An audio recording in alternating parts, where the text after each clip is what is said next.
কসবা ল কলেজে গণধর্ষণে মূল অভিযুক্ত মনোজিৎ মিশ্র সহ যে বাকি আরো দুজন প্রমিক মুখোপাধ্যায় এবং জেব আহমেদ, এছাড়াও নিরাপত্তা রক্ষী পিনাকি ব্যানার্জি, এই চারজনকে পুনরায় আজ আবার আলিপুর পুলিশ কোর্টে পেশ করা হয়েছে। কিছুক্ষণ পরেই তাদের মামলা আদালতে উঠবে এবং বিচারপতির তরফ থেকে তাদের মামলা শোনা হবে। সরকারি আইনজীবী যেমন থাকবেন, তেমনি মনোজিৎদের তরফ থেকেও কিন্তু আইনজীবী এই মামলা জামিনের আবেদনের জন্য লড়াই করবেন এবং জামিনের জন্য লড়াই করবেন। 10 দিন পুলিশ কাস্টাডির পর 7 দিন প্রেসিডেন্সি জেলে থাকতে হয়েছে তাদের। আজ আবার তাদের মামলা আলিপুর পুলিশ কোর্টে উঠবে। সব মিলিয়ে এই মামলা এখন কোন দিকে যায় সেদিকেই নজর থাকবে আমাদের। কসবা থানার 201 2024 আর আরেকটা মামলা হচ্ছে কসবা 489 2023। এই দুটো মামলায় পুলিশ কাস্টাডি চাওয়া হয়নি, দুটোতেই জুডিশিয়াল কাস্টাডি চাওয়া হয়েছিল এবং দুটোতেই কোর্ট বেল দিয়েছে। একটাতে হচ্ছে 427 এবং 506 এই সেকশনে মামলা আছে, আর একটাতে হচ্ছে আপনার 354 এর মামলা আছে। এবং 354 এর মামলা যেটা আছে সেটা আমি কোর্টকে বললাম যে সময় ঘটনা সেই সময় মনোজিৎ মিশ্রা কোর্টে ছিল এবং আমি এতটাই দায়িত্ব নিয়ে বললাম কারণ বিঙে কোর্ট অফিসার সেদিনকে মনোজিৎ মিশ্রা আমাদের সঙ্গে কোর্টে ছিল, কোর্টে মামলা করছিল। ওর যে নাম ঢুকিয়ে দেওয়া হয়েছিল, আমি যে বারবার আপনাদেরকে বলছি, প্রসিকিউশন থেকে বলছে মনোজিৎ মিশ্রার নামে এত মামলা আছে, এই মামলা আছে, সবকটি মামলা রাজনৈতিক মামলা। প্রত্যেকটা মামলা রিভেঞ্জ নেওয়ার মামলা, যে কেউ যার কারোর বিরুদ্ধে মামলা করতে পারে, সেইগুলো দেখাচ্ছে এরমভাবে।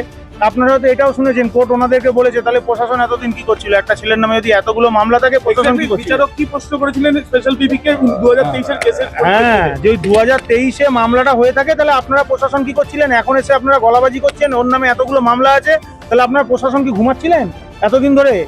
এই কথাটাই তো জুডিশিয়াল ম্যাজিস্ট্রেট ওনাকে জিজ্ঞাসা করলেন এই কথাটা, তখন উনি বলছেন আর কোনো কথা বলতে পারছেন না, খালি একটাই কথা দেখাচ্ছেন। কারণ এই মামলায় কিছু নেই বলেই বাকি যে মামলাগুলো রাজনৈতিক মামলা, সেই মামলাগুলোকে তুলে ধরে এই মামলায় আটকানোর চেষ্টা করা হচ্ছে প্রসিকিউশনের থেকে, আর কিছুই নয়। সরকারি আইন শ্লীলতাহানির মতো ঘটনা কিন্তু সে অভিযুক্ত, মুখেই বলছেন কে মামলা করেছে, কি মামলা আছে সেগুলো দেখতে হবে। দেখুন, আজকে ধরুন আমরা এখান থেকে রাস্তা দিয়ে যাচ্ছি, আমাদের দুটো পক্ষ ঝগড়া হলো, কেস কাউন্টার কেস হলো, এরকম যে 12টা মামলা বলছে, 12টা মামলাতে 11টা মামলা কেস কাউন্টার কেস আছে।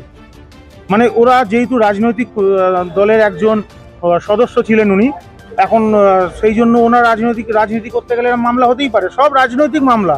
এখানে কোনোটা স্পেসিফিক কোনো মামলা নেই যেগুলো বলছেন।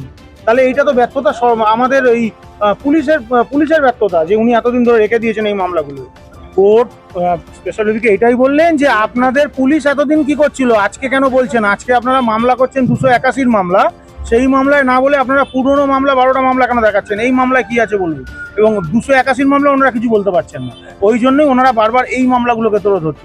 281 মামলাটা কি? ওই যেটা আপনাদের কসবাতে যেটা বলা হচ্ছে যে গ্যাং রেপের যেটা অভিযোগ করা হচ্ছে, সেই মামলাটা 281। আর 201-এ যেটা আজকে অ্যারেস্ট করে এনেছিল ওটা হচ্ছে ভাঙচুরের এবং তার সঙ্গে ভয় দেখানো। আর যেটা আপনার 489 2023 সালের মামলা, যেটা নিয়ে পিপিকে জজ সাহেব বললেন যে আপনারা এতদিন ধরে কি করছিলেন, সেই মামলাটা হচ্ছে কেস কাউন্টার কেস এবং রাজনৈতিক মামলা। সেটার সেকশন কি? সেটা 354 আছে, আর শ্লীলতাহানি আছে, 509 আছে, এবং সব থেকে বড় কথা এই মামলাটা যখন হয় তখন মনোজিৎ মিশ্রা কোর্টে ছিল। তার মানে যে মামলাটা শ্লীলতাহানির মামলা হয়েছিল পেয়ে গেল কি? বেল দিয়ে দিল।